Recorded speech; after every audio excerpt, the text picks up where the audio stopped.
Ito ang 5 brutal na katotohanan na di mo gustong marinig pero dapat mong malaman.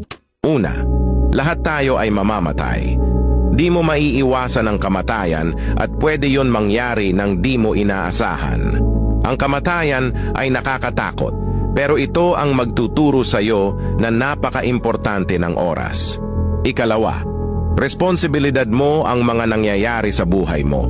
Kung anuman ang mga nangyayari sa iyo ngayon, ay resulta yan ng mga desisyon mo sa nakaraan. Ang buhay mo ay responsibilidad mo at walang ibang tutulong sa iyo kundi sarili mo lang.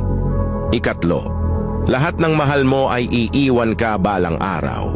Ang mga magulang mo ay mamamatay at ang mga mahal mo ay iiwan ka pagdating ng panahon. Alam ko nakakatakot, pero ito ang magsasabi sa iyo na i-cherish mo ang bawat araw na kasama mo sila. Ika-4, lahat ng mga naipundar mo ay di mo madadala sa hukay. Mag-isa ka lang sa kabaong pagdating ng panahon at lahat ng naipundar mo ngayon ay ibang tao ang makikinabang. At panghuli, ang lahat ay nagbabago.